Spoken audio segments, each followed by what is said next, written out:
Good evening, Spotify world, iHeartRadio world, Google Podcast, Apple Podcast, Pandora, and Amazon Music and Twitter, and also out there to our YouTube and Facebook fans. We're so very happy to have you tonight, and we're so excited. We're going to have a fun show. We've already been cracking up in the green room and just having a good time. And that's what this is all about. We're just here to have a good time, get some messages out there for creators, and get their stuff known. But we just having a blast. And what I'm going to go ahead and do is throw up the hi sign here in the right corner, which is going to be the bacon.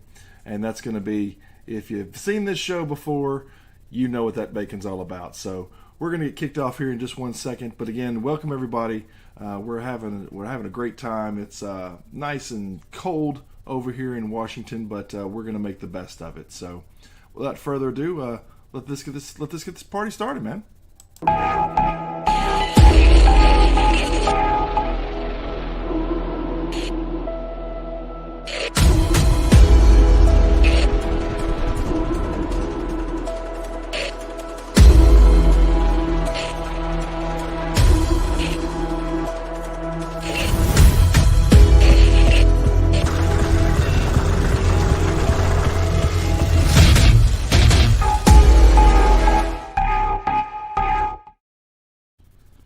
After 35, 36 shows, I'm still jazzed every time I hear that. We keep thinking about changing it, but why change it? It's fun.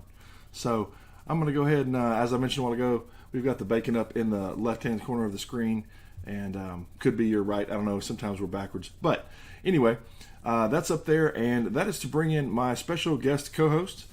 He's had a show for a long time now. He's a very successful writer, novelist, you name it. He's a jack of all trades and successful podcaster as well. So it's my great pleasure to bring Mr. Chuck Panu to the screen. Hello, good Bam! sir. It's good to see you. I was literally tearing up from laughing. Tearing up. That's good. That's what this is all about. We're here to have some fun. But it's, man, I'm gonna tell you, I've been on a quest, and it all started at Christmas. So, comics go right with games, so we're going to go ahead and we're going to throw this out there real quick. And it's also, we throw in education, because we like having education on this show. So this is our educational segment. Okay. My wife got the best Christmas present she could. I mean, I was ecstatic. She got me an Atari 2600. So, wow. I was like, man, that's like the golden, that should be like a golden anniversary gift, like, I don't know, 25 years or something. Anyway, that should be like a major gift. So she got me the Atari 2600, and I was pretty jazzed up. So I hooked everything up, plugged it into the TV, and I went, wait a minute, I can't use this end. I forgot about that, because it came with the old slide switch. Yeah. And I was like, okay. And I looked it up and found there was an adapter. So off I go to Best Buy, get my adapter, look at it, everything's fine. I go to get the adapter, Best Buy, excuse me. I go to buy the adapter. They didn't have it. Walmart didn't have it. Best Buy didn't have it. Radio Shack? I truly miss Radio Shack. No, we don't. Radio Shack's gone, or at least going around here at least. And I was like, man, this is not going to be. So I ordered it from Amazon, walking out of the door of Best Buy. So after doing that, I was like, okay, Amazon, I'll fund your trip to the moon. So let's go. So I got that, got home, and it's because it's the single port coming out of the Atari. So and this is a screw-in adapter for coax. Yep. So I popped it in there, screwed it in the back of the TV. Nothing. I was like, awesome. So off to Google I went. Went to looking around. This guy said it took him 6 months to figure this out. So guys, what you're hearing, this took this guy 6 months to figure this out. You go from the Atari to your little adapter. Okay? The adapter plugs into the back of a VCR. VCR has to be set to channel 3. Atari has to be set to channel 3. You take the 3 plugs coming out of the back of the VCR, you plug them into an upscaler that brings you from that up to HDMI. You take the HDMI cord into your thing, and voila. Well, the only thing I don't have in the mix now is a VCR. So, they're like cigarettes in prison. I don't know what the trend is, but if you have a VCR, they are gold right now. Oh. I looked all over, couldn't find one. Went to Walmart. I said, hey, where's y'all's VCRs? They're like, man, we hadn't sold VCRs in like 2 years. Good to know. Yeah. Go to Best Buy, because you can't call Best Buy anymore. You get a corporate number. You have to go to the store to talk to the store. Yeah. Awesome. So I go to the store, all jazzed. didn't have my adapter, maybe you have a VCR. Maybe you can still save the day, Best Buy. This is your chance. I believe they didn't. Yeah, there's been 2 times that my age was really shown in the past couple of weeks, and the first one was when, and Mike's going to kill me for this because he was laughing last episode. I said, yeah, man, my wife got me an Atari for Christmas. He said, yeah, my grandfather had one of those. I was like, oh. I was like, Sanford and Son, that hurt. Oh, that hurt. My first ever gaming station was the Intellivision, which came out like right around the same time. So yeah man. So I was hurting after that. So so I go in Best Buy, and and it's cold. I'm dressed like a bum. I got the old, the big jacket on, and big and so I go up to the counter. I was like, hey guys, I said, where do you keep the VCRs here? I swear to God, the kid goes, what? Yeah. I said, VCRs. The thing you put the cassette to. Do you not have a? He's like, a what? Another guy walks up. He's like, what you looking for? I said, VCRs. He's like, nah, man, we quit selling those like 3 years ago. I said, okay. Dude, they don't even do CDs anymore. No, yeah. And even in Best Buy is like trying to get rid of their DVDs and their Blu-rays and stuff and their 4Ks. Mm-hmm. It's like a small section. So this is how this saga is going on now for like a week and a half, almost 2 weeks. So I start looking at Facebook Marketplace, trying to find one. 90, $100, 120, 50 for, I don't know if it works or not. I'm like, man, these things are what in the world? So I go back to the very same thrift shop that my wife got the Atari from, and I call them ahead of time. He's like, yeah, we've got one. I go there, and no lie, the guy's got it stashed, and he told me this. They said, ask for me when you get here, I'll show you. So he digs behind a bunch of stuff and pulls it out, and it's like Indiana Jones, right? It's like, right. he's going through things and not trying to get hurt, and it's in the same big wooden cartridge exactly. that the Ark of the Covenant's in. Exactly. And I'm waiting for like gold, rays to shine out of it when he pulls it out from underneath the where he's got it stashed. And he goes, he kind of takes a breath and he goes, man, these are hot. I said, I can figure this is the one I found. And he said, well, took another breath and he looked around, typical salesman. He goes, I gotta have $17.50 for it. I said, 17? So I took a breath. $$50? I was like, man, yeah, $17.50. I was like, oh, okay. I was like, if that's what you gotta have for it, man, I guess that's what it's gonna be. And he was like, so we go all the way to the front. He goes, hey, I got something I want to show you. Go all the way to the back. Now, granted, I'm hobbling at this point because I had foot surgery a week ago, and this is the first time I've been out in forever. I get to the back again.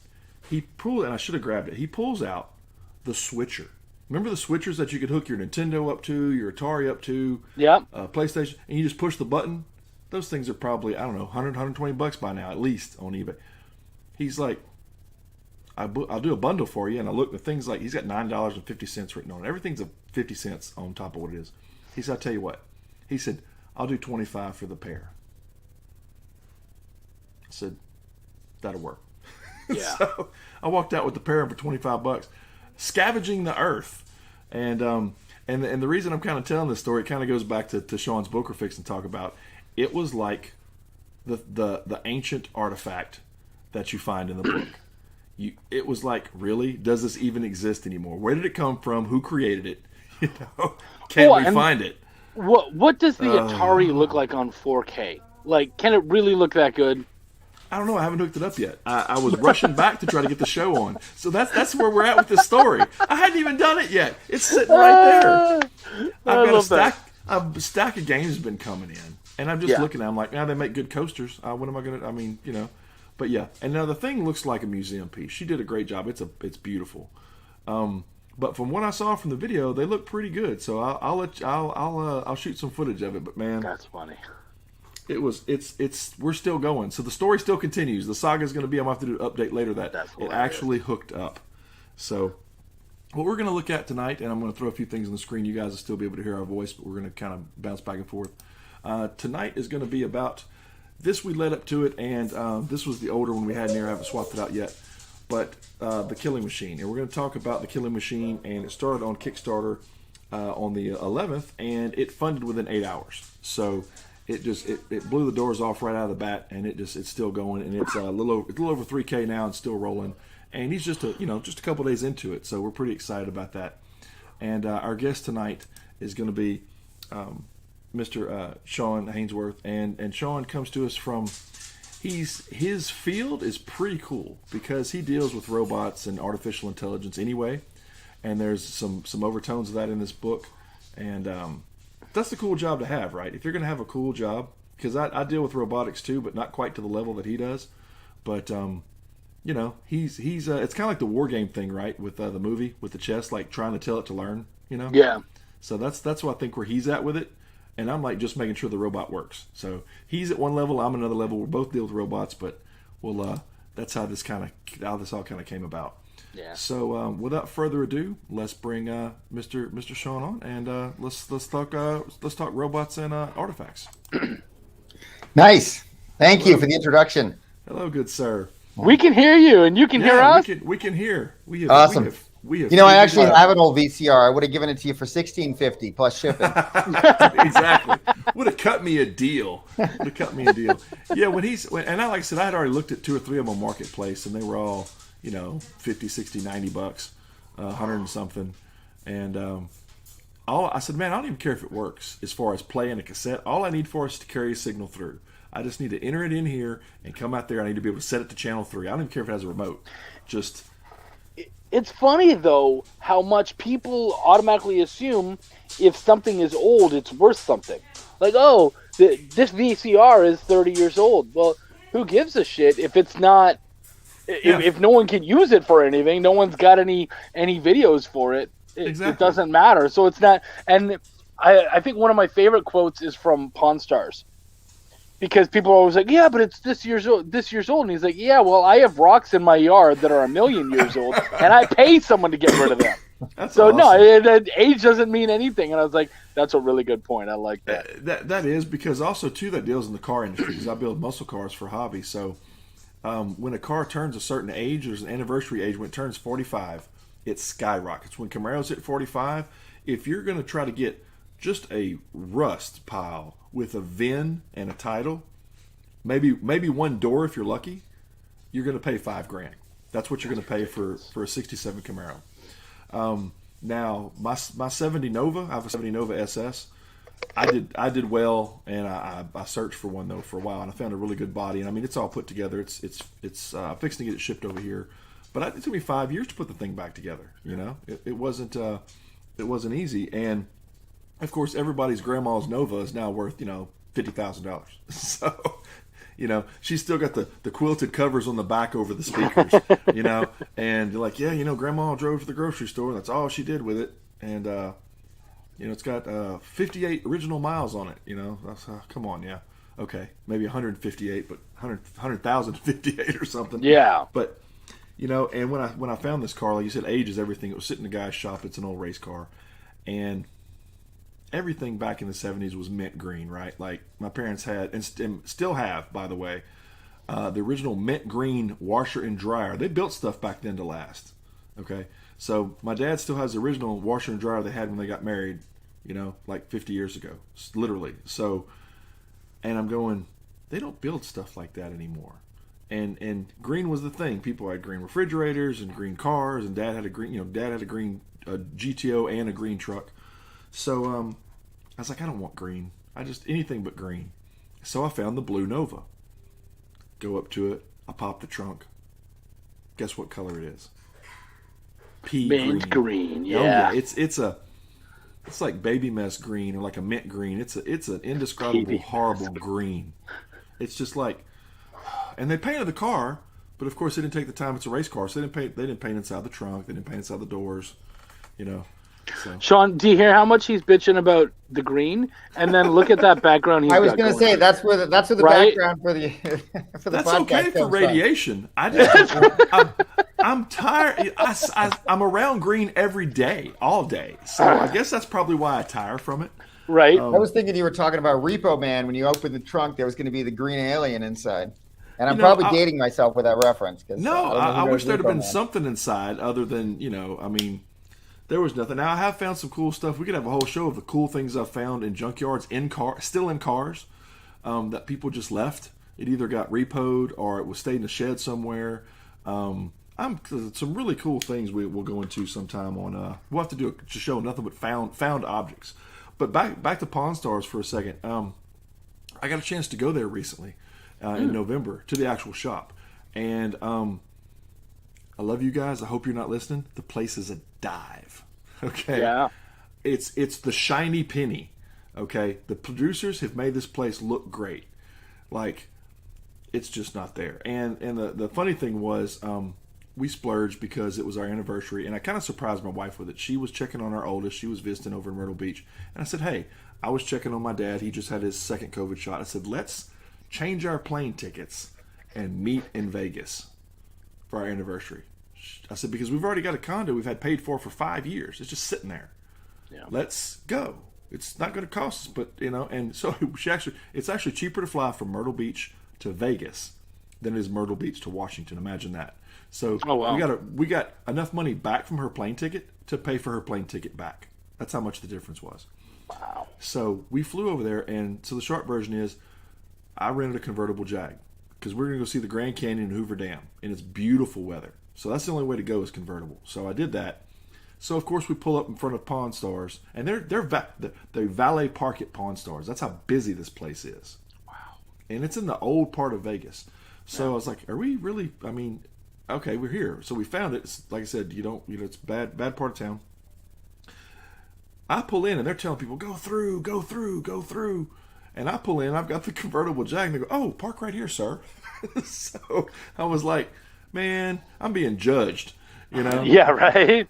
So yeah, we parked right in front of the deal and went right in. But yeah, man, it's just and anything in there is $100, period. No matter what that's the cheapest thing you're going to walk, other than a T-shirt. But I was kind of sad about that. So there's probably some ancient alien artifacts in there as well. So. Yeah, it was not we stayed maybe 10 minutes, and I was like, okay, I was gonna buy a videotape, something like for Nintendo or Atari, just something to say I bought something there.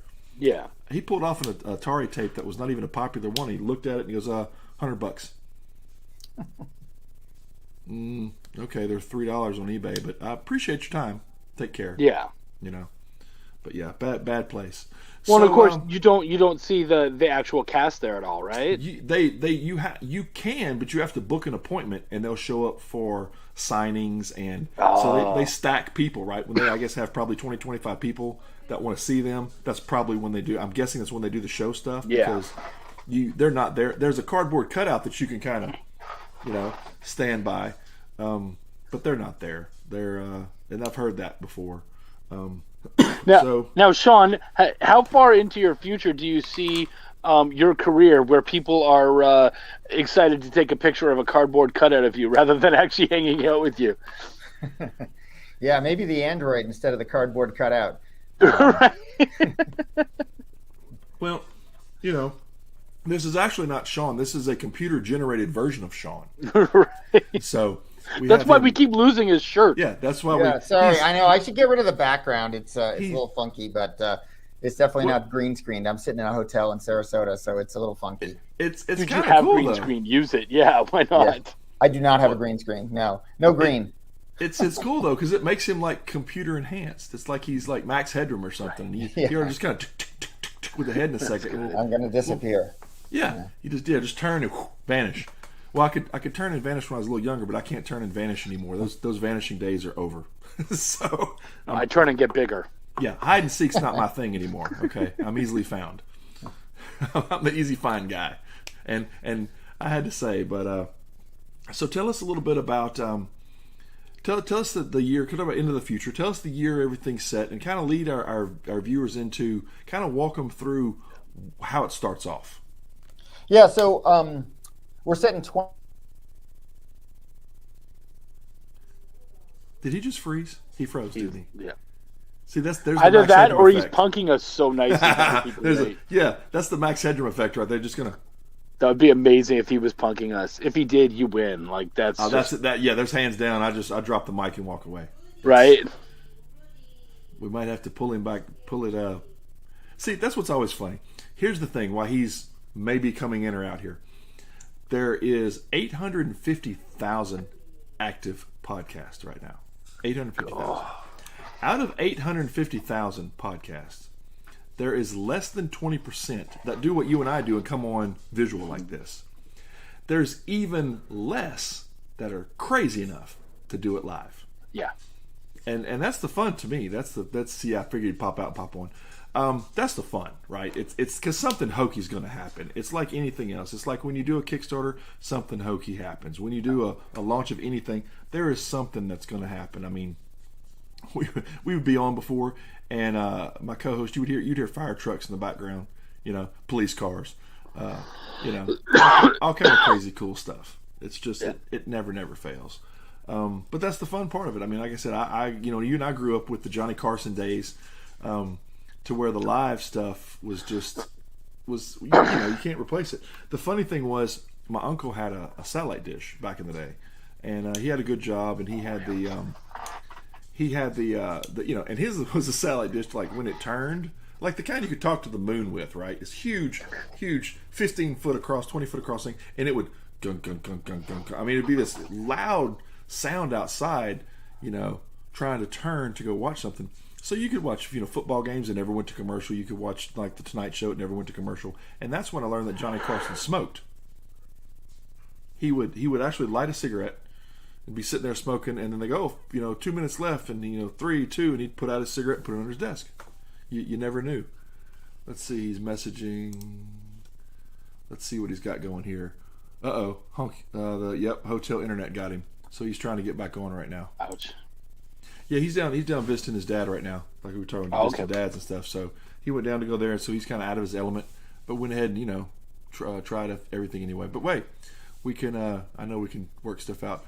When's so how's things with you, man? How was the Seattle show? How was the EmeraldCon? How did all that work? It was so I had a good time. I loved Seattle. It was good. We did well, but we didn't do for it being a top 5 convention. Right. We did not make top 5 money. So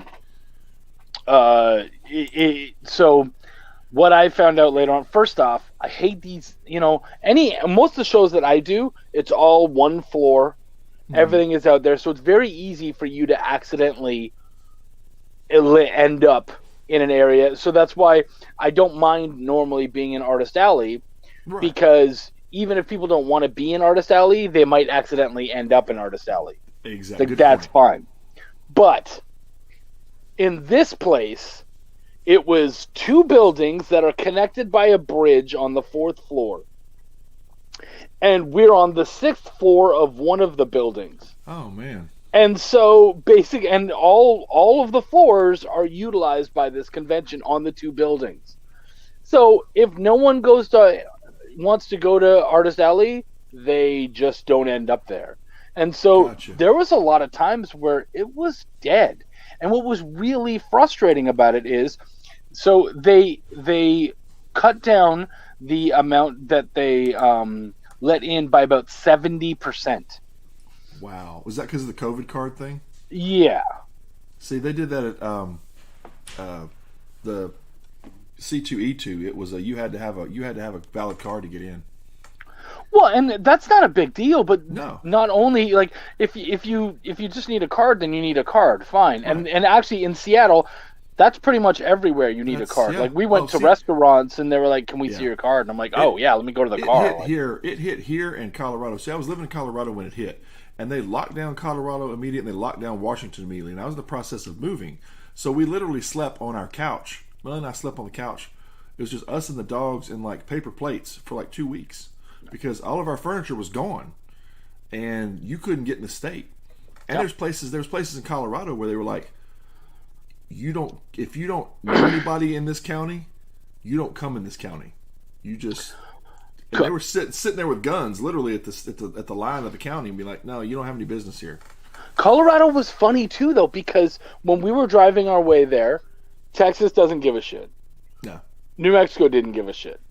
Then we get into Colorado, and I assumed the same. Mm-mm. And so we stop at this roadside gas station. And you know what? I just happened to grab my mask, and I was like, cool, I'm going to bring it anyways. And I throw it on because I prefer to wear my mask anyways now. Right. And so I'm bringing my mask, and I walk in. They had a police officer there with a camera that was automatic, like a tablet that was checking your temperature and stuff right there. Yeah. And I was like, oh, damn. Okay, They're I've never serious. seen this at a gas station. They're like so when it locked down here, you were not eating in restaurants. So let me set the tone. It's kind of like the apocalypse, like we're fixing to talk about some stuff with Sean. Right. So it hit in Colorado in first, and then kind of migrated to Washington, in California. So we're in there.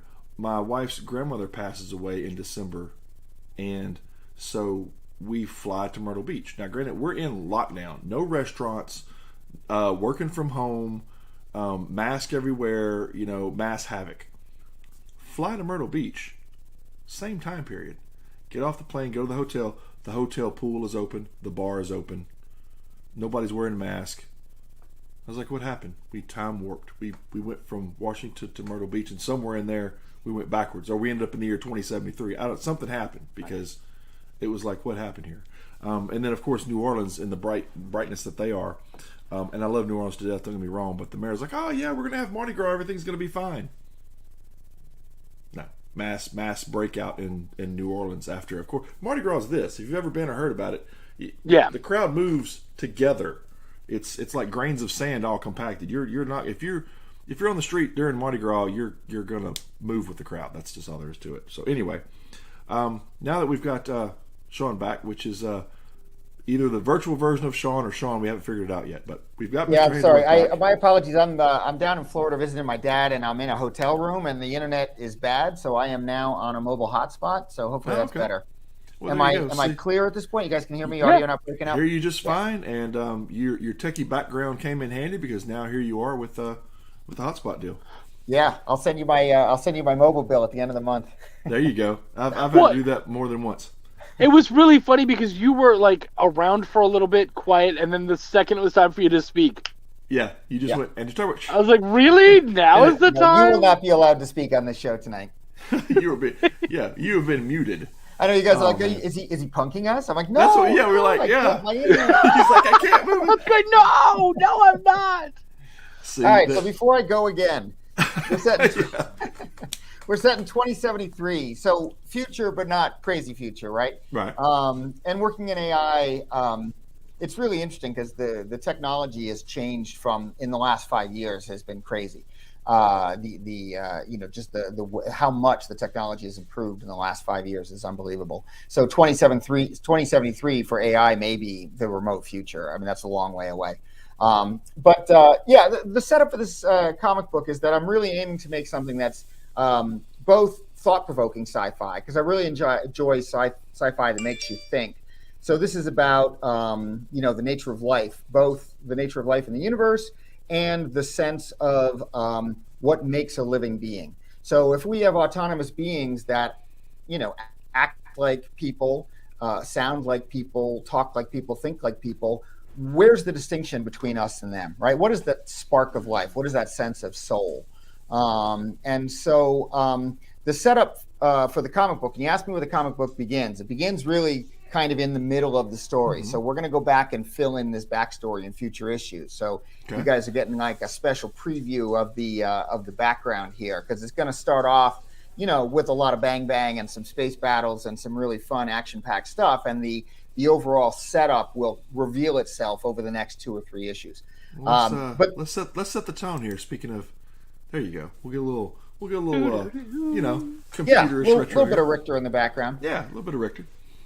So the idea is that what if we found an object that seemed to be responsible for the creation of life on Earth? And what I mean by that is they find an object, and the visual on this is really cool. We looked at microscopic images of spores, because one of the theories here that I'll talk about is that there are kind of these spores floating around the universe.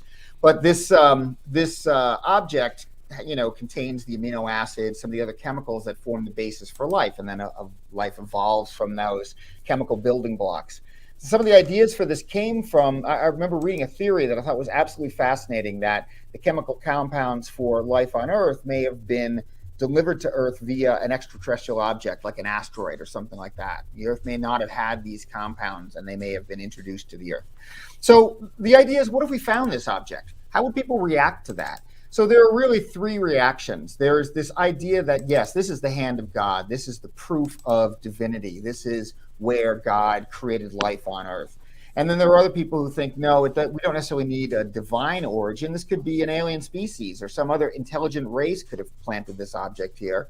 And then there's the idea that it could have been random, right? These could be random spores floating around the galaxy. And if this random spore lands on a planet that's conducive to life, then life will evolve. But as the story progresses, this object, which I'm calling the Hand of God, leads us to another galaxy. It leads us to sort of a portal to another galaxy where there's another one of these objects. So, are these objects in some way entwined? Is this a pathway that we're supposed to follow? That's kind of the intellectual, or the more philosophical background of it, the sci-fi part of it, the idea part of it. But the comic book itself, there you go. There's our Hand of God, and that actually is somewhat based on the image of aside from the bacon, an image of a microscopic fern spore, which is actually really cool, because when you think about the vastness of space, and you think about these objects in space, when you flip that and you go to the micro level and you look at things under extreme magnification, the details are just absolutely incredible, and the kind of the complexity of life at that really micro level is extraordinary. Yeah, I've done some research on it, and I've looked at some books and stuff, and studied some, and that level, like you said, is just a world within itself.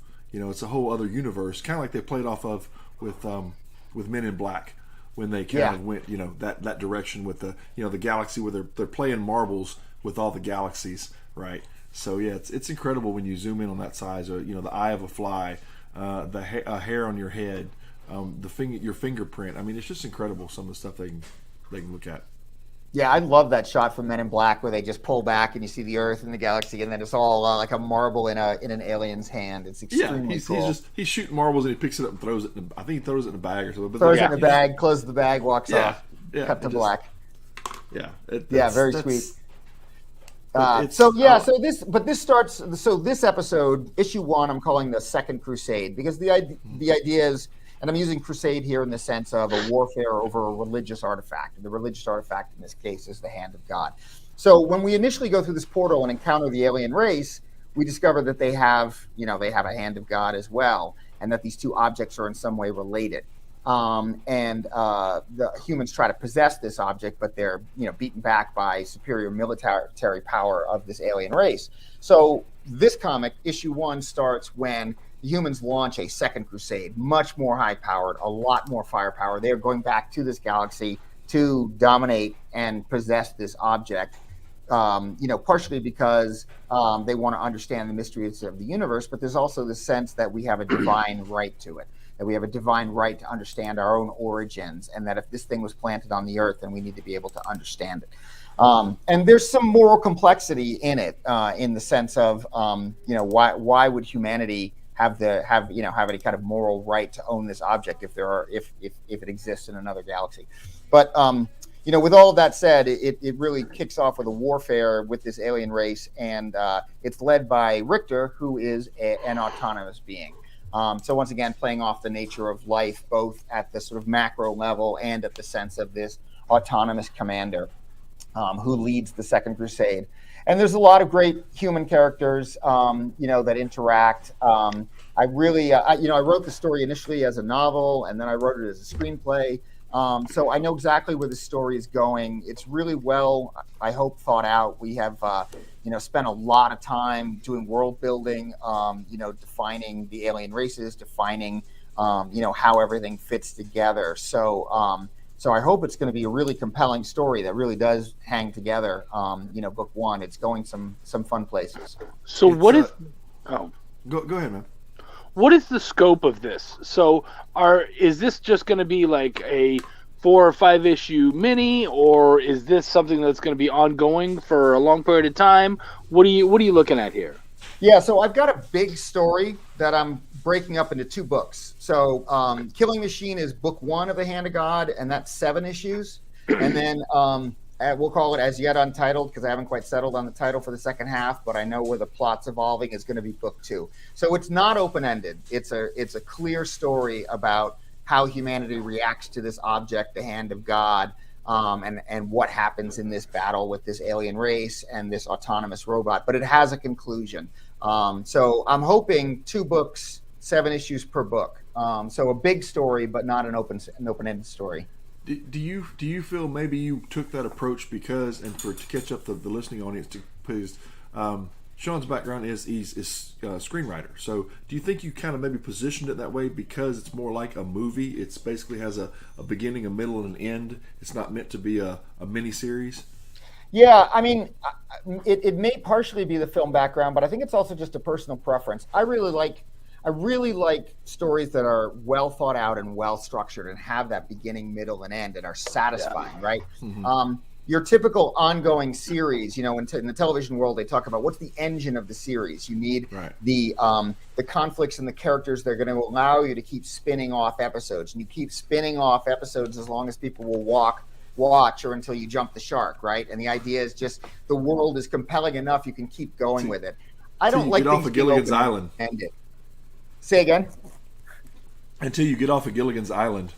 Yeah, right. Exactly, right? If they were ever rescued, the show would be over. But we have, Gilligan is always going to be Gilligan. The skipper's always going to be yelling at him. It's like you got that formula and you just keep working it. Brady Bunch, I always want them to be like 10 miles from Hawaii. I always want them to be like right there. As opposed to like backlot 34 or wherever they were. Yeah. Exactly. Yeah, just or it's kind of like in The Walking Dead, which I've been to the sets of The Walking Dead, and with movie magic, right? The 2 towns that are supposed to be hundreds, if not thousands, miles apart are, of course, across the street from each other. Yeah. So, that's always fun when you get that behind the scenes. So, it is absolutely. I like stories that are that have an ending, right? That I was actually extremely happy when the Star Wars trilogy, these 9 episodes wrapped up and we had an end to the Skywalker legacy. Just because I felt like that story was so compelling, we needed an ending. We needed resolution. We needed to bring this to a close. You couldn't keep. I mean, you can keep spinning off stories in that universe.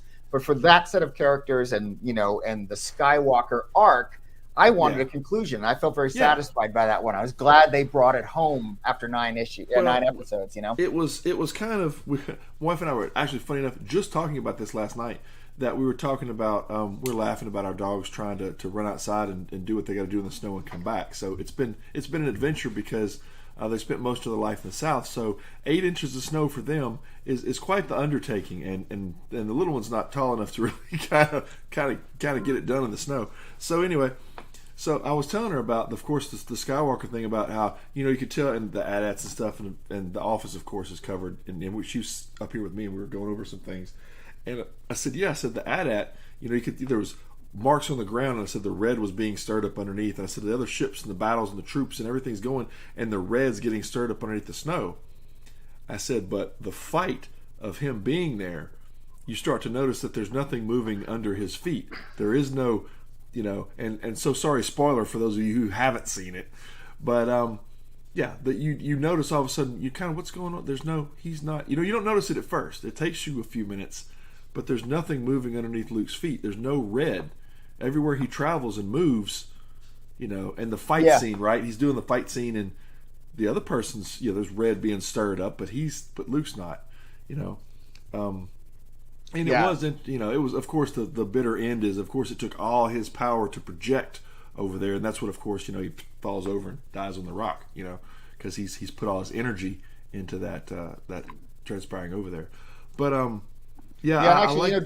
just in terms of this and the Star Wars saga, and I would not compare myself to the Star Wars saga in any way, but this sort of begins at episode 4 as well, because we begin with the Okay. Second Crusade. We're going to fill in the backstory, and then we're going to bring Gotcha. it to what I hope is a very satisfying conclusion. So a lot of this stuff that I'm talking about the hand of God and this, that, and the other thing, that's going to come in as backstory. Gotcha. Hopefully there's just a lot of really good characters, great action sequences, compelling storytelling. To get you going, and then we're going to layer in that as we go. Tell the listening audience about a little bit about some of your inspirations for some of the opening scenes, and Yeah, kind of so where that comes from. I'm a film guy, I just love samurai movies, and I really love spaghetti westerns, To start off with Richter, the whole idea for Richter really came out of samurai movies. There was a point in my life where I was just watching like way too many samurai movies, and my head was so full of samurais. But the idea, I love the idea of a Ronin, a master samurai whose lord has been killed, has no purpose, and you have like this incredible warrior just wandering the countryside with no. And that was the original conception for Richter. Was that Richter was this masterless, samurai, this robotic warrior trained to, but whose arm cut off and was now just wandering the universe, purposeless, trying. I think we're gonna. They came out of samurai movies. There he's back. Yeah, sort of robot Ronin is how I put it in one place. But the opening sequence, I love Sergio, who made Good, the Bad, and the Ugly, Full of Dollars, and the Clint Eastwood Man with No Name series.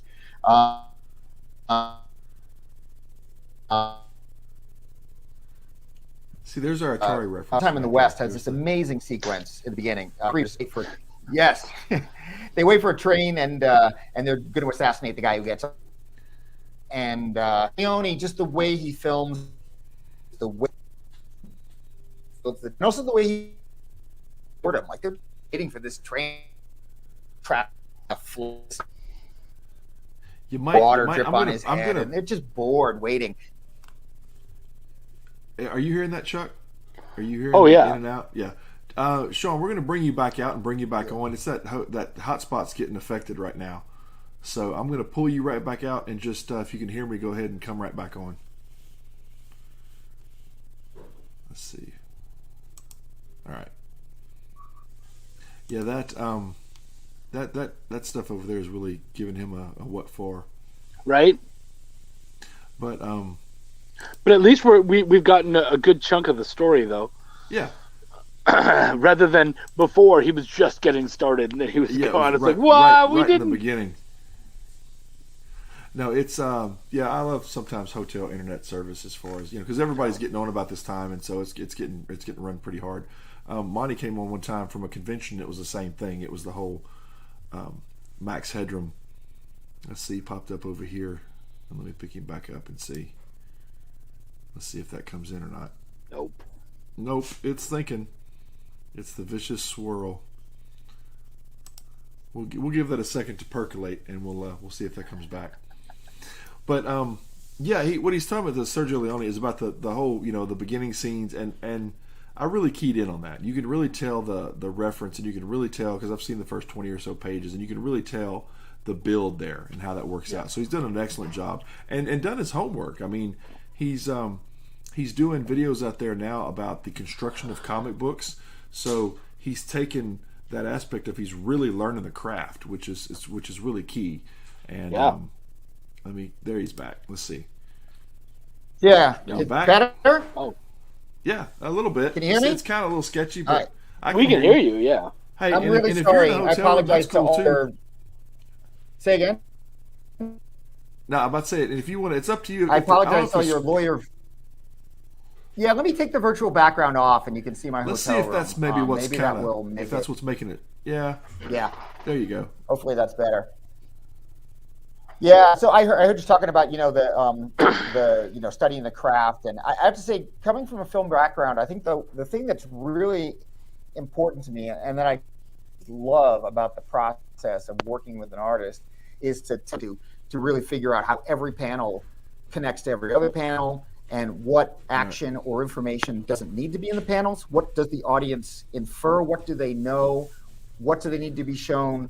And what's the most interesting way to show?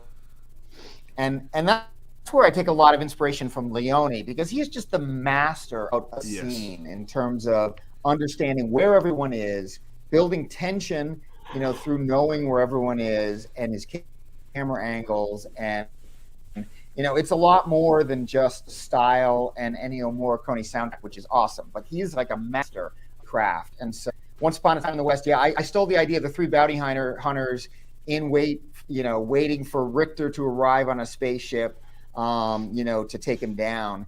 And I stole a couple details from Leone. Actually, I put it all together in the behind the scenes booklet, which is one of the Kick reward tiers. I put together a 12-page booklet with sketches and notes on how I adapted from Once Upon a Time in there, about how that scene came about. But that scene started with Once Upon a Time in the West. It's nice to see, again, like I said, how much you've embraced the craft and how much you've done the research, and to see that come together. And sequential art, as you know, is not easy to pull off. And we've had talks, Chuck and I have had talks about that on other shows, about how, like there's the G.I. Joe book, right, that's written from Snake Eye's perspective, where there's not a single spoken word. The whole thing is just, it's beautiful. It's just the art that carries you, right?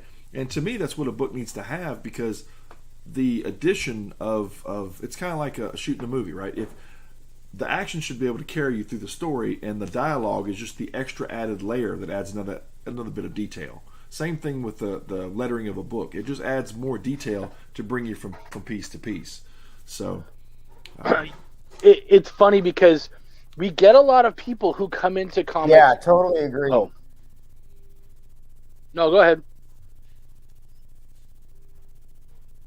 No, you're up. Oh, Chuck. I'm sorry. I just said I totally agree, but I think I'm on some crazy leg. It's some lag, so that's where we're kind of back and forth, kind of. Well, what's interesting is that we get a lot of people that come into comics through TV and movies, and often because you guys have stills and stuff, you're like, oh yeah, we've almost done comics, in a way. So it's like a lot of times when people come into comics from movies and TV, they're more excited about when they can eventually turn this into a movie or a television show. And so we often have to kind of like push it into them and tell them, hey, you really got to kind of respect and understand this medium, because you're not going to do it well enough to make your TV show or your movie. And you have to respect the medium enough to just make a good comic. And then if something else comes out of it later, that's fine. If you want to do a good movie, just go do a good movie. Yeah. And so it's really nice that you came in from film and went, no, I want to make a really good comic. So I really appreciate that. It was interesting because I had phone calls. Yeah, I think comics are a pure visual.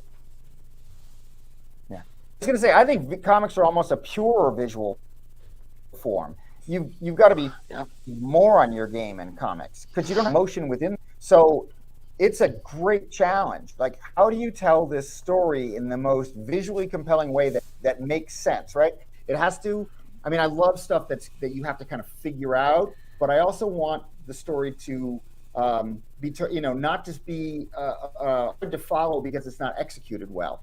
And it's really hard to do that. It's such a pure medium in that regard. You don't have the soundtrack and the dialogue and the actor and the motion to save you from yourself. And so I actually think it's a higher bar visually, a much higher bar than it is on film. We're gonna kind of have some fun here, because we're fixing to show the clip that's been floating around the internet, and this is one of the things that we've gotten out there, and we build these. We call them Animotions, and that's taking that flat medium of comics and kind of adding some different things to it to tell the story. Sometimes we do voiceover, sometimes we don't. We didn't do a voice track with this one because it told the story between the art and the motion. So I'm going to run this real quick. They're pretty quick. They're usually 30-45 seconds. So I'm going to run real quick. This will walk you through the comic in kind of a spin between a movie and a comic.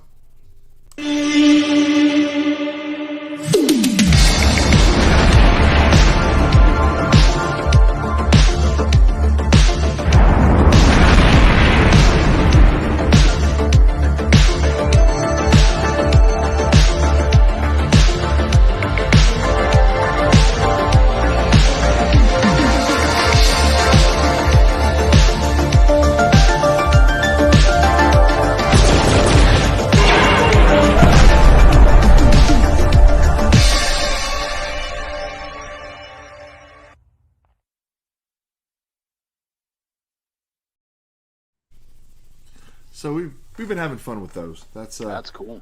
That's our bridge between the audiovisual world, right, and the world of comics. So they're How do you feel seeing your picture? Pages, I had almost zero.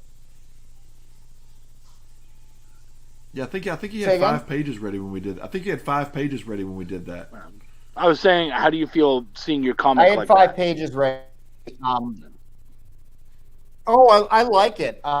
I think it's really fun. And I was going to say, I had almost no dialogue in those first 5-7 pages. Trying to tell the story almost just purely visually. And I showed it to my kids, and my 15-year-old boy is like, what's he doing? And I was like, all right, so I hurry up his ship. That wasn't clear to my 15-year-old son, and that, I should judge everything. But there was, just very little dialogue because, I want. I think we're fixing to lose him again. Tell the story. I think it's great. Yeah. We appreciate that. We're gonna go ahead and I'll probably get some other audio tracks from you after this when you get settled, and we'll kind of plug them back in. But before the hotel goes wonky again, thanks for getting us the history behind the book and kind of telling us the setup. There's going to be some more things. We'll cover it in some other shows. We'll have you back on again.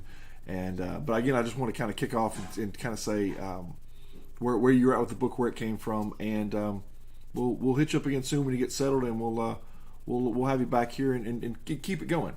So have fun in I've definitely keeping it going. I'm committed to telling this story. Yeah, great. Thank you, and I'm so sorry for all the internet issues. You guys have been so patient.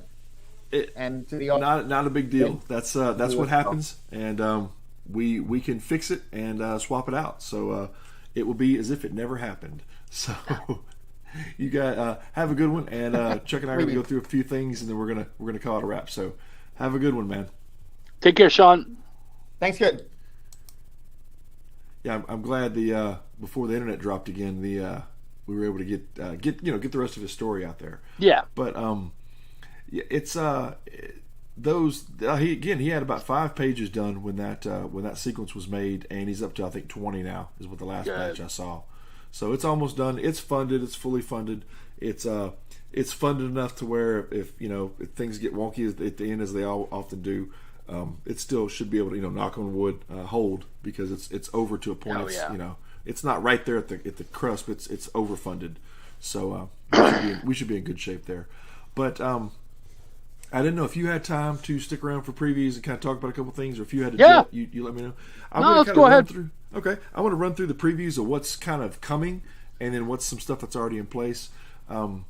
His book is out there right now, and all these things that you're fixing to see, and to make things simple, if you go to Inked Pub, that's PUB, inkedpub.com, you can see any of these. You can see the previews. You can get direct links over to the Kickstarter itself. And again, that's over at inkedpub.com. That brings you to all these different ones and many more. So that's the quick way to get to everything. The first one up I want to talk about is, again, this is one that's active now, and I'm going to kind of put this up there. This is Jack Holder. Yeah, that's an awesome, cool book, and we say, the legend is here now, and it's about about a city, and about this gentleman that is kind of having his he's being tested, his trials. He's having different things that he's having to go through, and the floated city in and of itself is a cool thing. But if you want to go check it out, again, that's Legends of the Realm, and it's got the floating city involved in it. Just a really cool aspect. It's we've been doing some things with that one a little bit different. We didn't do the full out video on it. We've done just kind of animated things. So like the stuff you'll see on the internet has the orb in the middle animated, and he's kind of conjuring something up right there. Neat. So you'll see those kind of things floating. And I didn't preload it because it's so quick. It's just based. Well, you know what? I take that back. Here it is right here. I'll show you a version of it real quick. Oh, that's cool. That's really neat.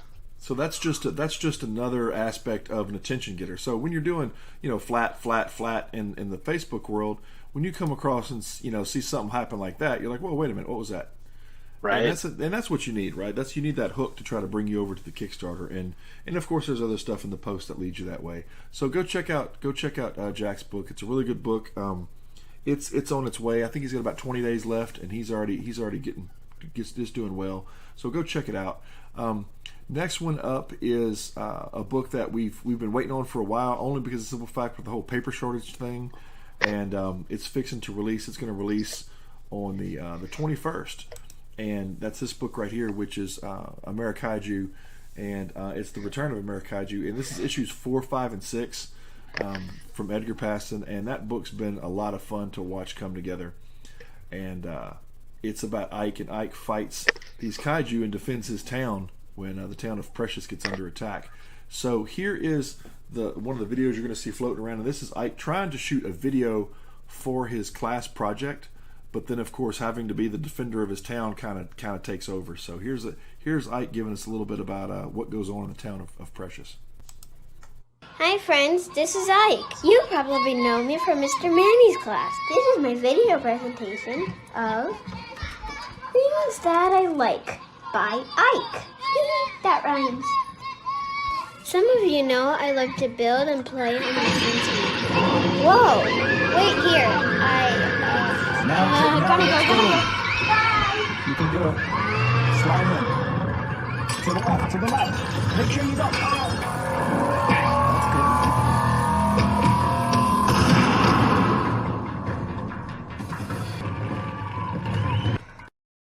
Well, that was fun.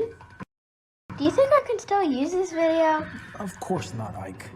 There were monsters in that video.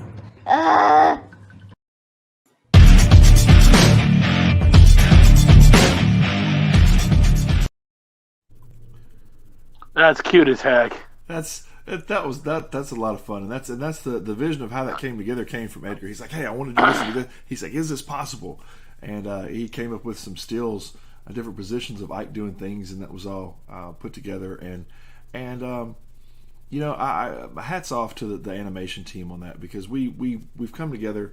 Myself and some others have come together, and it's just amazing to watch Luke at work. And his animation style is top notch. So Luke runs Vanilla Groove Media and has all kind of accolades to him. So picture if a DJ and an artist got together, what kind of company they would come up with, and that's where that came from. That's where we came up with, Fallout Studios. So Fallout Studios, we produced this particular piece, and many of the others you're about to see, and just have a lot of fun with it. So, and then Luke's own book is coming up next, right behind that, on the either the 28th or the 1st. We're going to see how that falls out, which is going to be Shadow's Daughter. And Shadow's Daughter is, 4 issues, 146 pages of basically just supernatural mayhem. I mean, it's another one of those books that we've had to kind of wait for fulfillment for the other one to happen. We've heard that story again and again, but here's another one of those, what we call animotions of basically taking the flat book and turning it into something visual.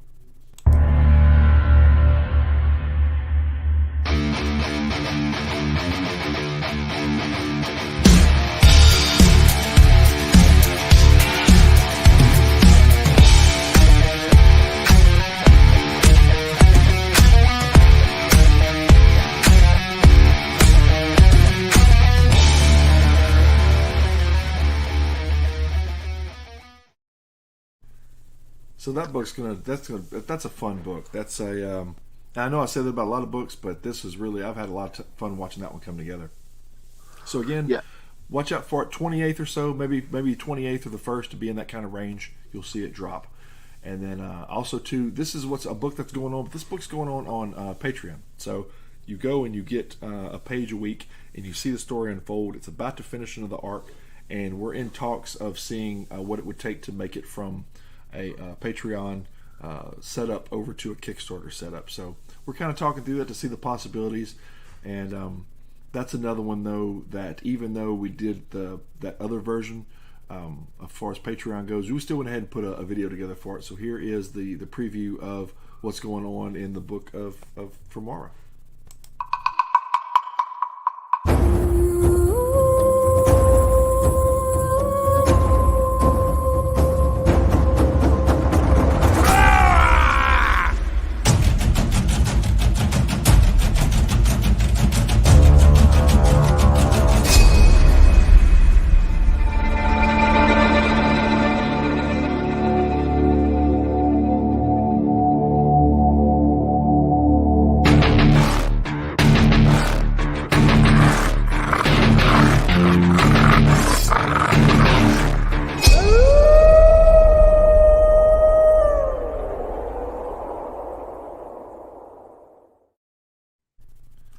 That's good stuff. I like that. We cannot wait to do that to the next Beguile book. So, since like I said, all we need is about 5 pages worth of it when you get to that point, and then we can make this kind of stuff out of it. So, Luke and I sit down, put our heads together, and kind of start with the music, because the music kind of sets the tone, and kind of go through it from there. So, we start thinking about the theme music in your head of what you kind of play out for that whole sequence, for that whole character, and let us know, and we'll kind of go from there. One of the things I did touch upon that we're going to end on is a really cool stretch goal that's already developed and already in play for the Killing Machine. They're already well into the three range. The stretch goal is when the Killing Machine hits 4,500, everybody's going to get the PDF of Fractured Shards, and Fractured Shards went really just bonkers and did really well, and so that book's going to be available. Again, they hit 4,500, everybody's going to get the digital copy of Fractured Shards. So you're getting a 2 for 1, right? And it doesn't matter if you covered the digital level or if you did a printed book. Everybody is going to get the digital for Fractured Shards when it hits 4,500. So tell your friends, tell your neighbors' friends to come up and go ahead and get a piece of this book, because we're going to have fun. One of the things I wanted to show for Edgar's book, that I have one to show you, is this cool little man right here. And this is one of the kaiju that you get when I did the issues 1, 2, and 3. This was what came in the mail. And wow. I was thinking like a little Star Wars sized kaiju. Right? I didn't think this big guy. I mean, he's articulated. His head moves, his arms move, his tail moves and stuff.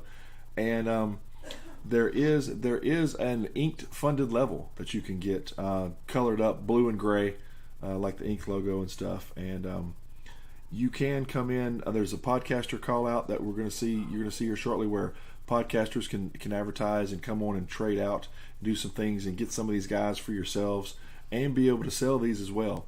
So that's the whole point about it is there's as much going on in the Amerikaiju Kickstarter for the toys as there is the comic.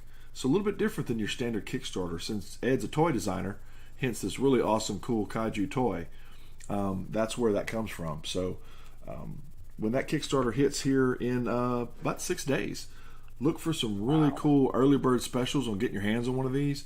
I'm a figure collector, and when I took that thing out of the box, I was ecstatic. And it's got some really cool kind of 70s packaging to it. Some really kind of like you would, and that was really nice to. The whole thing was pleasing just to get it out of the box. So expect to see another round of those, and we'll bring that to you here shortly. And that's the ones coming out for February. There's a few more that are pushing back to March. This other one, we're talking about doing this one, pushing it up to February the 1st. And this last one we're going to go through real quick is Mindbender. And Mindbender comes from Paul Gomez, who's the one that got through, if you remember, PTSD when that one came out. That was one that came out a few months ago and funded. That was the first time. That was his first adventure in comics, and that brought him into being able to do comics. And then he came back to back with Bushibu, which is his second comic. First comic funded, second comic funded. So this is already his third comic in just a few months. That's stepping up. So it's kind of the old classic that story, the monkey paw. You watch what you wish for. You kind of your 3 wishes kind of deal. So look for that. There's not a whole lot of pages that I've seen yet, but it's got the same artist that came back from PTSD, and just killing it with some of the cool imagery behind there. I think he has a new editor on that one too. I think he does. Segway. That's where I was headed with that. He's got one of the best editors that I know in the business. So Mr. Chuck Panu, we went ahead and he's like looking for editors and stuff, and I was like, who do I know? Well, and one thing that he was really excited about, it wasn't even like, my resume was good and a lot of that worked out for him, but he was like, wait, you're in Texas too? And I was like, yeah. And he's like, oh, so we can do shows together. And I'm like, yeah, we can. I do a lot of Texas shows. He's like, okay, perfect, really excited. So I was like, okay, terrific. Like, Actually, I got to talk to him because we're already settled into Comic Palooza, so I got to make sure he's looked into that one. Yeah, that'll be cool. And then he just got back into the show. He did the one in New Orleans, and which is the Fan Expo, which was kind of hokey because I felt bad because because it was like on again, off again, and it was like right at the last minute too, and some people canceled over it. Like some of the big names was like, okay, well if it's canceled, it's canceled. They shut going down, and they came right back with it, all within a couple of days. They said it was because of the article I read was the convention center was damaged from previous hurricanes, so they weren't sure what they could do. Because of course everybody thought COVID at first, because COVID, New Orleans, but no, it had to do with the facilities themselves. So, I don't know. What I can tell you that I found really weird was that I had a lot of buddies who messaged me and they're like, "Hey, check this out," and I was like, "Whoa, you have a really big table." Yeah. And they were like, "Yeah, I was supposed to have 8 feet, but they gave me 12. Yeah, they don't just give you 12. Yeah. So I feel like there was and you'd look in the background and there's like no table attached to it, no table nearby. So I really feel like they kind of made the display sections a little bigger because they had a lot less people. So I think they tried their best, but I don't know, man. I wasn't. Yeah, they tried, and they did. They kind of brought people in too. Like in other words, when there was the amount of no shows, it was kind of like when you're trying to do a movie set, right? You don't have quite enough crowd. You kind of crowd everybody together, and darken the back of the boxing ring. That way, it looks like there's a bunch of people in the prize fight arena, and there's really only like 35 people. Yeah, and that's what they did. They kind of brought everybody in. They kind of had them in an odd place at first, but then they came back and fixed all that for him. But he made table, made hotel. Oh, good. I think the last bit of the draw, I think that brought people in, was the Falcon came in because he's from New Orleans, so when he came in, that kind of was another big draw. I still don't like the whole thing about trying to take pictures with stars though, because you're like 6 foot stalker distance apart, right? You can't. There's no more of those Comic-Con shots where they got your arm around them, hanging out with Stan Lee, and they're giving you the cool thing, or none of that's.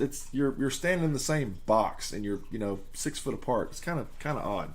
You know what I do like though, because I understand, a lot of these guys are like, I can't afford to get sick and I see too many people. Yeah, I get that. I like when they have this sheet of plastic between each other and you can kind of lean on the plastic. That's be cool. Something at least. Yeah, I've seen that before, where they'll have just a slip of plexiglass, and you guys can just kind of lean into the plexiglass, and you're close to each other, but obviously you're not able to touch or anything like that. I think that's cool. That's cool. It's kind of like the sheet that was in Indiana Jones between him and the Cobras. The Cobra could never get to him. But yeah, I can see that being cool. But some of the ones I've seen lately, or especially from that show, was people were just like, like the shot after the divorce. It's just right. we don't want to, or right before the divorce. They don't want to stand by each other. They're estranged. But you like. Did you get photoshopped into this thing? Exactly. Is that what happened here? Here's me with George Lucas. It just, what happened here? And of course they're on a gray background, so you could Photoshop anybody in there. Yeah. It's just, I don't know. I'd have a hard time dropping, because I know people that were there that dropped $100 to take a picture with the Falcon, and he's over here. Like you happened to walk by and just took a picture with him, and he didn't even know you're there, kind of thing. Yeah. That was tough to see. I was like, man, you dropped $100 for that? I mean, that's cool. That your kid got to meet his legend and all, but I mean, anyway, that's my soapbox for this afternoon. No, I feel you. I would have been like, you know what? Let's give everybody like a $25 or $15 shot here, and just because we're across the room from each other. Hey, Mr. Superstar, I'm over here. Just let me zoom in a little bit and kind of get you in the frame. It was just kind of odd to me. But but hopefully that'll fix. Excuse me. I'm doing the sympathy cough. Yeah, I've been shutting off my my audio every once in a while. I kind of figured I'd see you kind of get. I was doing that the other day. I had everybody probably thought I had COVID because it's kind of like that Facebook meme that went flying around for a while. That little video where the lady's at the bus stop and she coughs and like 3 people pull out a 9mm and take her out at the bus station at the bus stop because she coughed or sneezed or something. I kind of felt that because man, there was some ash in the air from those fires a few months ago, and that worked my sinuses over. I think you and I had a show about that time, and I was just coughing and hacking, like you said, hitting the mute button and drinking a lot, trying to not, just cough in everybody's ear. I was shopping today. I had to pick up some stuff. I had to take care of some stuff. But I had my mask on, and I'm in Texas. Almost no one else is wearing a mask. Yeah. And so I did end up coughing a little bit. And someone gave me a look, and I'm like, no. You don't get to give me a look. I'm wearing a mask at least. Yeah. Like, if you were masked up and then I'm coughing all over the place, yeah, all right, be annoyed. I don't care. But you're not even trying, so don't give me a look. Screw you. It's so. I mean, we could have a whole episode on the mask thing. There was when I was coming back from visiting my dad, checking on him. Seattle Airport is just. It's always under construction. You take a bus sometimes to get to where the planes are at. It's just really kind of a rough trip. And it's, 2 or 3 in the morning, and we're taking the bus to the plane to fly, back.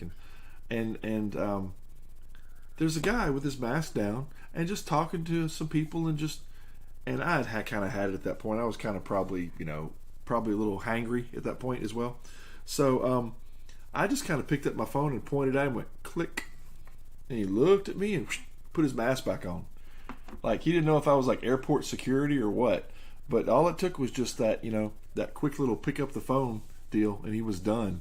The other one that gets me was on that trip, you and I could probably sit down and crank out a COVID horror flight comic in about 10, 15 minutes. Because, man, those trips, the stories, I mean... Between what you went through trying to get to Seattle and what I went through trying to get home from visiting Dad was just, I mean, in my comic book oriented mind, a guy coughed on my arm on the plane, and I could literally, in my mind, my flesh was falling off of my elbow at that point. And I can't confirm or deny my backpack might have accidentally struck him in the head. As I spun to get away from the rest of him hacking and coughing. He was the guy, he was the chin strap guy, I call it. The chin strap guy is the guy that hasn't bought a new mask since this thing started. And it's sagged down and it just rides on his chin and everything else is exposed. A girl at the coffee shop told us that the other day. My wife and I stopped in, we were running some errands. This is about 2 weeks ago. And she had it again, around her chin. And I said, that's a pretty cool chin strap. Just kind of making a joke while we're waiting for our coffee to get to us. And she said, that's how we wear them because we're only told we have to wear it. They don't tell us how. Wow. Point taken. So, and then there's actually, and I got some flack for this. There was and I've been having to go to the chiropractor too. There was a sign in the chiropractor's office, the proper way to wear a mask. And they had it, over your nose and your mouth.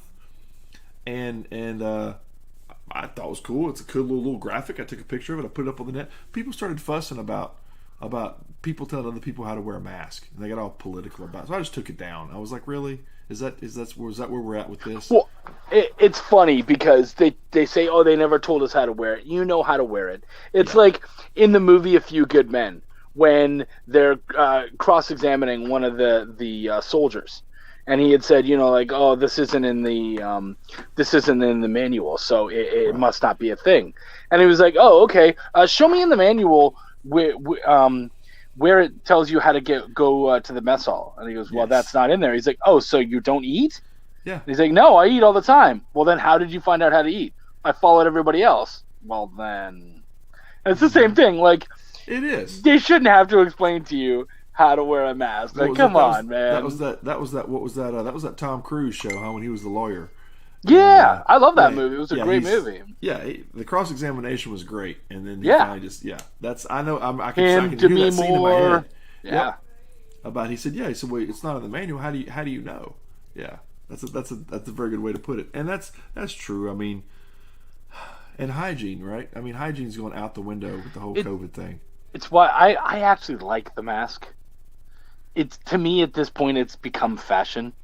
I feel just a little bit safer. It doesn't bother me. My one issue is specifically with the mask. We bought some nice masks with our branding on it, and it's got this thin ribbon, but it's a very tough ribbon.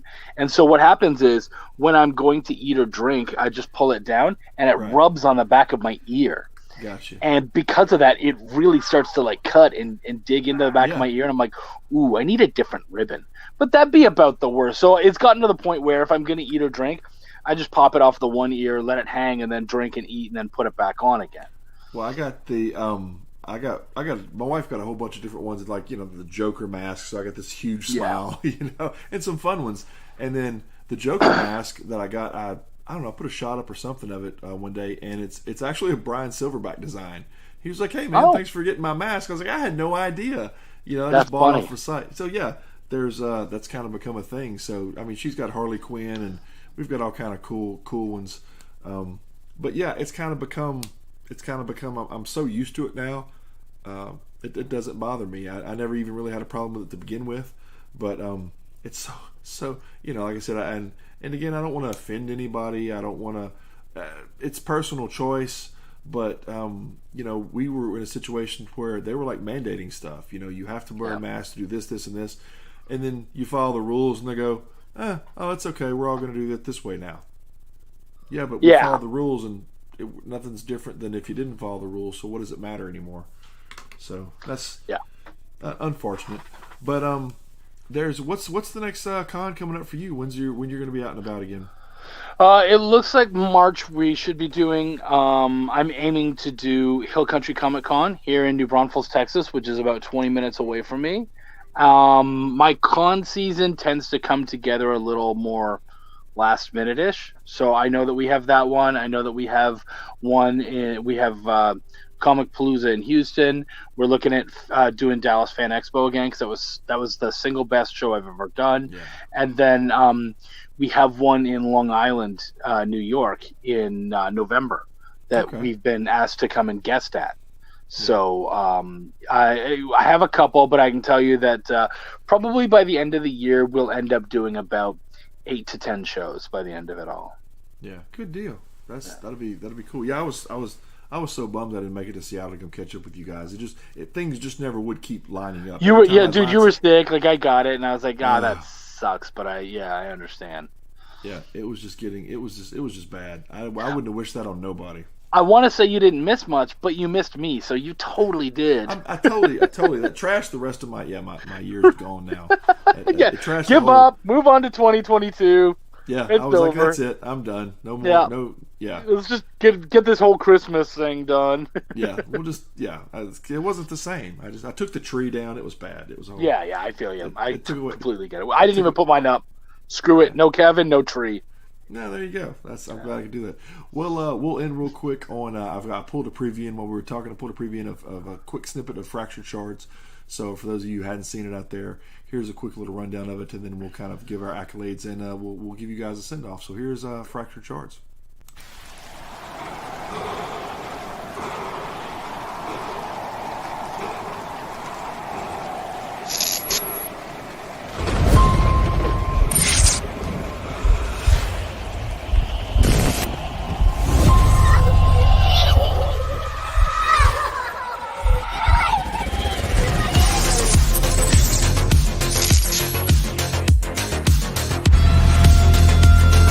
Heard you work in the Dark case.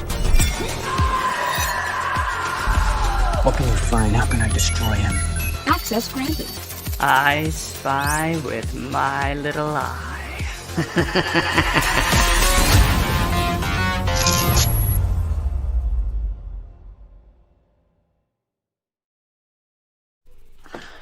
I can tell that you worked on that because if the creators worked on it, I believe it's comics to movies, so it would have been Australian. They would have been like, "I spy with my little eye." No, they actually did do that one. That's the They did do that one. They did that. That is the only one that you've seen so far that we didn't do, but it has our kind of flavor to it. So yeah, I was like, well, that's kind of cool. But they did a really good job with that one. There's the whole setup for that book is there is time fractures when certain horrific events happen, and this guy's ability is to put those shards back together and kind of figure it out. So if you were actually to take, maybe to me this book kind of represents, if you took Judge Dredd and Minority Report and kind of twisted those together, that's kind of what you get. That's neat. So it's a cool book. It comes from the mind of the guy that was and I'm pretty sure it's the guy that was from the Spartacus show that came out, and just Dan, it's just a really cool concept. And again, like I said, if you guys put the hammer down and get the Killing Machine up to the 4,500 mark, again, you will get the digital copy of Fractured Shards, and it is well worth. I mean, that book's it did really well the first time around. Yeah, it did, and the second one's out now. It's funding well, tracking well, and then what we're doing is we're doing the cross promotion. So when they hit a certain tier level, you'll be able to get Fractured Shards, and you'll get a digital copy of the Killing Machine. So yeah, and then there's some other books he's got thrown in there. I think the other book I saw that caught my attention was the Voodoo book. That's Gibbs' book. Is going to be another one that's in there at certain levels. Travis Gibbs' book. So sweet. Yeah, there's other things you can get there that are definitely worthwhile in getting some levels in the Fractured Shard realm to kind of get 2 for 1, 3 for 1, 4 for 1 in some cases. Good trade outs. So we're going to go ahead and wrap up the show today, and we appreciate you guys hanging out. We had a little bit of technical difficulties here and there. We're going to get all that fixed up, and when we load it into the audio tracks, we'll swap it in the jukebox, and everything will be golden. That's the cool thing about it. You can always fix stuff like that. So again, if you need to check out some more things, make sure you go here. For more fun-filled episodes, come visit our website, www.comicradery.com.